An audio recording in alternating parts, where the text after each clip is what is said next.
Capítulo 14. Lea. Parte 1. ¿Cómo? No. Frin fue la primera en reaccionar. Pero, ¿qué podemos hacer? ¿Qué nos toca? Por ahora es algo leve. Enviaremos unos medicamentos y estaremos monitoreando su avance, continuó el médico más tranquilo. ¿Estará bien?, logré preguntar. Es delicado.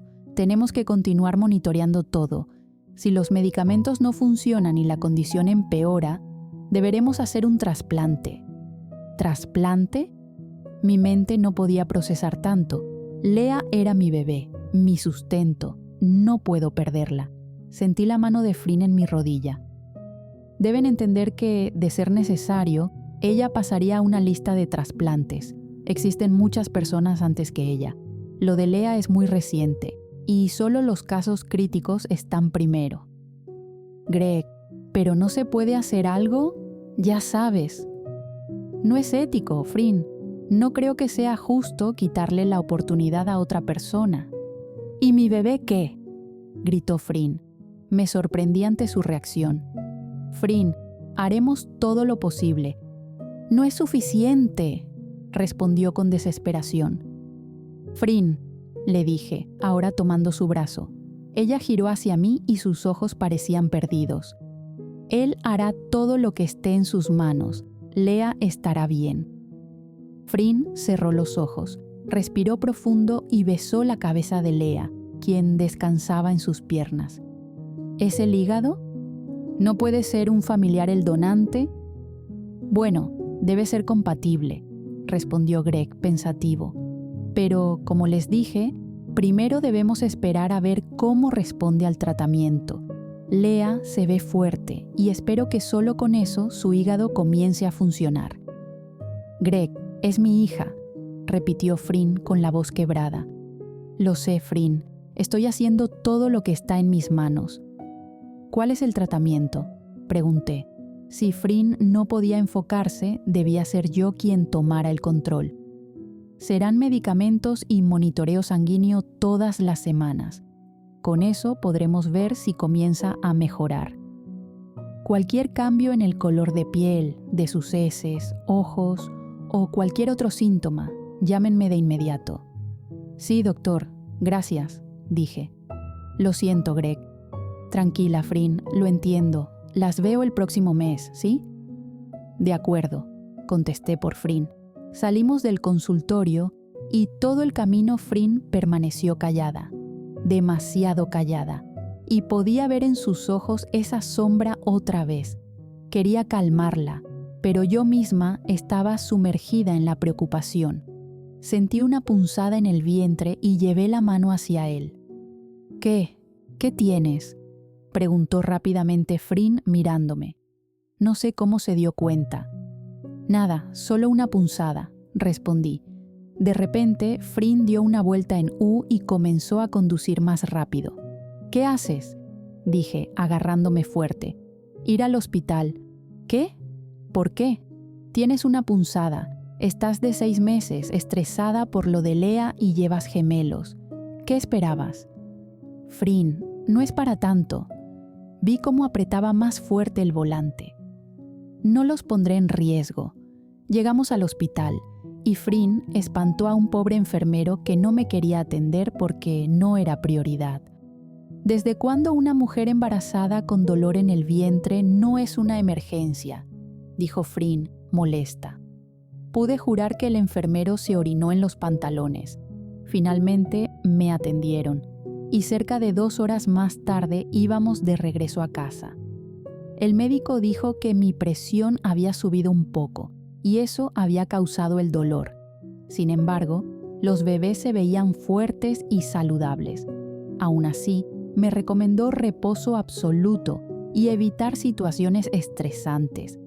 ¿Cómo se supone que haga eso cuando mi hija está teniendo una falla hepática? Frin decidió ser la mujer más maravillosa del mundo. Simplemente me consintió en todo. Pasaba todo el día junto a mí, con Lea, y todo parecía más perfecto. Estábamos echadas viendo el programa de cocina al que Frin se había vuelto adicta.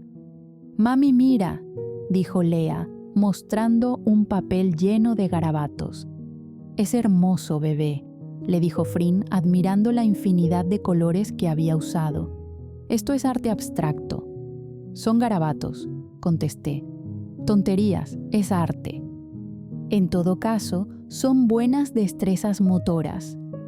«Tu madre no sabe nada de arte», dijo Frin, besándole la punta de la nariz. Ver la sonrisa que se extendía hasta los ojos de mi hija era lo más hermoso, como los hoyuelos que aparecían en sus mejillas. «Mamá», dijo Lea lanzándose sobre mí, «leche». «Yo voy». Frin comenzó a levantarse. «No me pasará nada por ir por un poco de leche, déjame ir a mí», le dije mientras me ponía de pie. Al parecer, realmente le gustaba el programa porque ni se inmutó. Preparé el biberón de Lea, de sabor a fresa, que era su favorito. Se lo extendí y ella lo tomó, acurrucándose más contra el pecho de Frin mientras bebía. Con una mano sostenía el biberón y con la otra se aferraba a la camiseta de Frin, como si temiera que su madre se fuera. Ambas se rieron de algo en la televisión. Sus mejillas mostraban los mismos hoyuelos, robándome el corazón. «Hey», me dijo Frin al notar que llevaba mucho rato observándolas. «Ven acá». Se movió con Lea, dejando espacio para mí. ¿Y cómo iba a negarme? Me recosté sobre su pecho, igual que Lea, quien me miró y sonrió. Sentí esa conexión entre las dos. «Mi lugar favorito en el mundo», suspiré mientras sentía un beso en mi coronilla. «El mío es dentro de ti», me susurró Frin. Le di un ligero golpe en el pecho. «Tonta». «¿Qué? Es verdad, y a ti también te gusta». «Me fascina», terminé susurrando. «Ya lo sabía», dijo ella, acariciándome suavemente, despertando mi deseo. «En cuanto Lea se duerma», me susurró en un tono ronco, suficiente para derretirme. Me desperté sobresaltada. En la mesita de noche, el reloj marcaba las 3:15 de la mañana. Estaba desnuda y la sábana se había deslizado. Llevé una mano a mi pecho, tratando de calmar la respiración tras la pesadilla que acababa de tener. Soñé que Nob regresaba exigiendo a Lea y luego me culpaba por su muerte. Cuando me giraba, ya no había una cuna con Lea, sino un ataúd con su cuerpo. Mi cuerpo se estremeció al recordar la pesadilla. Miré a mi lado, pero Frin no estaba conmigo. Me envolví en las sábanas y comencé a caminar por el apartamento, buscándola. Al final, la vi sentada en la terraza, contemplando la ciudad. Me detuve en el marco de la puerta. La noche era fría y yo solo llevaba las sábanas encima. «¿Frin?» Se giró y me miró. «Cariño, ¿qué tienes? ¿Estás bien?» Me desperté y no estabas. Ella caminó hacia mí y me envolvió en sus brazos, en su calor. «Lo siento, no podía dormir. Entra, te vas a congelar, amor». Sin soltarme, entramos y cerró la puerta de la terraza. Luego, se sentó conmigo en el sofá, frente a la chimenea falsa que estaba encendida, creando una atmósfera hermosa en el lugar. «Tengo miedo», me aferré a su pecho. «Yo también, Beck, pero no dejaré que nada les pase, aunque tenga que dar mi vida por ello». Su mano apretó mi hombro. Levanté la mirada y las llamas iluminaban su rostro. Pude ver esa sombra en sus ojos otra vez. «Los protegeré», repitió, mirando hacia la nada. «Lo sé». Le di un beso bajo la barbilla. «Te amo». Pude sentir cómo sus músculos se relajaban mientras me abrazaba de nuevo. «¿Cómo están estos pequeños?», me preguntó acariciando mi vientre. «Tranquilos. Después de hacer el amor creo que eso los cansa». «Lo siento, pequeños, pero su mamá y yo necesitamos darnos amor». Se inclinó para hablarle a mi vientre, aún oculto bajo las sábanas. «Tengo cita con el obstetra el miércoles para saber el sexo. Ya estamos en agosto, son 6 meses. Dios, quiero verlos». Sus ojos brillaron de emoción. «Creo que son niñas». «Yo digo que son niños», respondí. No importa, los amaré igual. Abrió las sábanas y sus ojos tomaron un brillo que conocía muy bien, uno de deseo. Besó mi vientre. Creo que debemos ir a la cama, dijo, dejando besos en mi hombro y mi cuello. Me miró con esa expresión que siempre me derretía. ¿Vamos a la cama?, le pregunté, casi sin aliento. Eso suena más que bien. Sin previo aviso, sus manos me rodearon con firmeza y me levantó en un solo movimiento. Sin pensar, mis brazos se entrelazaron en su cuello y mis piernas se ajustaron alrededor de su cintura. Aunque había recuperado algo de fuerza, me seguía maravillando que pudiera sostenerme con la delicadeza que requería mi vientre de 6 meses. Con ternura, me recostó en la cama, sin dejar de rozar mis labios con los suyos. ¿Sabes? Qué bueno que solo se puede quedar embarazada una vez, o te juro que ya llevarías 1.000.000, dijo, haciéndome reír sin poder evitarlo. Oye, no arruines el momento, me reclamó. ¿Tú hablas de arruinar el momento? Te amo, susurró, mientras continuaba dándome besos por todo el cuerpo. Las estridentes risas provenientes de la planta baja comenzaron a despertarme. Estrujé los ojos con pereza y unas fuertes patadas en mi vientre me obligaron a levantarme. Ya sé. También quieres bajar a jugar, ¿verdad?, dije, acariciando mi vientre. Estos gemelos querían bajar con su madre y su hermana a jugar. Me vestí y bajé las escaleras. Lea estaba sentada sobre el mostrador, jugando con la harina. Estaba completamente cubierta de blanco, y Frin no era la excepción. También estaba llena de harina. Oh, dijo Frin. Mamá nos va a regañar. Lea se giró y tapó su boca con sus manitas, soltando una risita. «Mamá, aetas», dijo, mostrando las galletas recién horneadas. «¿Las hiciste tú, amor?», le pregunté a Lea. «Sí, pa la vela». «¿Para la abuela?». Miré a Frin con curiosidad. «Sí, mi madre llamó. Quiere que vayamos a cenar hoy». Caminó hacia mí, me dio un beso en los labios y otro en el vientre. «Ven, siéntate, te serviré el almuerzo». ¿Almuerzo? Sí, amor. Ya son más de las 12 del mediodía. ¿Tanto dormí?, suspiré mientras le daba un beso a Lea, que había gateado hacia mí. Huele delicioso. Estoy haciendo un pie para llevar a casa de mi madre. ¿Pie?, dije sonriendo. ¿De qué? «Banana», gritó Lea. «Mi favorito», dije sonriendo. ¿Hiciste otro para aquí? «Oh, claro que sí. Si no, no dejarías nada para mi familia». «Tonta». «Te amo», dijo, colocando un plato de macarrones con queso frente a mí. La miré, un poco intrigada. «Lea quería macarrones con queso», dijo encogiéndose de hombros, como si no fuera gran cosa. La convencí de que se tomaría sus medicinas si le preparaba macarrones con queso. «¿No querías tomar tus medicinas?», le pregunté a Lea, que ahora estaba frente a mí. «No», negó con fuerza, moviendo la cabeza. «¿Por qué, bebé? Son buenas para ti». «Feo, no gusta», respondió, cruzando los brazos en el pecho en señal de protesta. «Tienes que tomarlas, amor, para que ya no te duela». «¡No!», se retorció sobre la encimera. «Lea Chankimha, compórtate», la regañé. «Tienes que tomar tu medicina». Lea me miró con los ojos cristalinos, a punto de llorar. «No llores, amor», le dije, sentándola en mis piernas. Aún un poco molesta, comencé a comer mientras Lea seguía recostada sobre mí.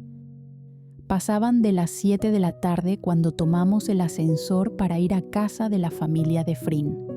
Lea llevaba un trajecito blanco con puntos rojos y una cinta en el cabello que hacía un lazo. Sus zapatos también eran rojos, combinados con unas medias blancas. Frin llevaba un pantalón de mezclilla negro, bien ajustado, y un polo blanco. Por mi parte, yo opté por un vestido suelto verde esmeralda que dejaba notar claramente mi vientre. las manos me sudaban y continuamente me las limpiaba en mi vestido. Ya conocía a todos, bueno, excepto al padre de Frin, pero de todas formas sentía nervios. Esta vez se sentía diferente. Llegamos al auto y colocamos a Lea en su silla. Frin me ayudó a subir a la camioneta. Mientras íbamos de camino, Frin tomó mi mano. Pensé que me soltaría al notar que estaba sudada, pero en cambio la apretó con más fuerza. «Tranquila, cariño», dijo, acariciando con su pulgar el dorso de mi mano. «Ya los conoces». «Lo sé, solo que es diferente». «¿Cómo?», levantó una ceja, intrigada. «Pues es una cena formal. Es algo normal».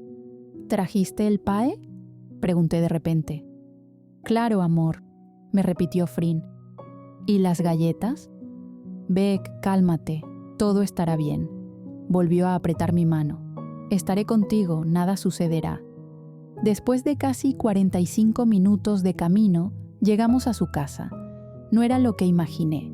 En mi mente veía enormes portones dorados y un jardín más grande que los del Palacio de Buckingham. Pero, en su lugar, había un portón sencillo que daba a un jardín más grande que el promedio, aunque no tan exagerado. Tenía un redondel para los autos. La casa era grande, más que la mía, pero no era esa mansión descomunal que me había imaginado, considerando lo rica que era la familia Chankimha. En las últimas semanas había escuchado mucho sobre ellos y, aunque no pertenecían a la nobleza estadounidense, eran lo suficientemente ricos como para moverse en esos círculos. Frin detuvo la camioneta y salió para ayudarme a bajar. Cuando mis pies tocaron la grava y ella se aseguró de que estaba bien parada, cerró la puerta y fue a bajar a Lea, quien se aferró con fuerza a su cuello. Frin colocó su mano derecha en mi cadera y me impulsó a caminar hacia adelante. Subimos los escalones que llevaban a la puerta doble. Frin la abrió sin tocar ni anunciarse. Después de todo, era su casa. La puerta se abrió a un enorme recibidor con pisos que parecían de mármol. «Señorita Sarocha», dijo una joven que llegó casi corriendo hacia Frin. Al verme, se detuvo en seco y me inspeccionó con una mirada cautelosa. «Señora», añadió en un tono más amargo hacia mí. «Olga, eres tú», exclamó Frin con alegría. Yo rodé los ojos. Frin y su eterna inocencia. «Sí, señorita», respondió Olga. «¿Cómo has crecido? ¿Cuántos años tienes ya?» 22, señorita», dijo tímidamente. «Claro, eres de la edad de mi hermanita, un año menor». «Es bueno verte», dijo Frin, sonriente. «Ella es mi novia, Becky, y nuestra hija, Lea». ¿Suya?», repitió Olga, visiblemente perturbada. «Bueno, es de Becky, pero ahora es mi hija también», dijo Frin, dándole un beso en las mejillas a Lea. «Oh, su madre la está esperando». «Gracias, Olga», respondió Frin mientras caminábamos por el gran vestíbulo. «Mamá», gritó Frin sobresaltando a Lea. «Lo siento, cariño». «Frin, no tienes que gritar», la reprendió su madre, que apareció desde lo que parecía ser la sala. «Es tan bueno verlas juntas, al fin». «Qué bueno que me escuchaste, Becky. ¿Puedo decirte Beck?» «Claro, señora». «Solo Clara, ya lo dije», insistió, acercándose para darme un beso y un abrazo. «¿Puedo?», preguntó, acercando la mano a mi vientre.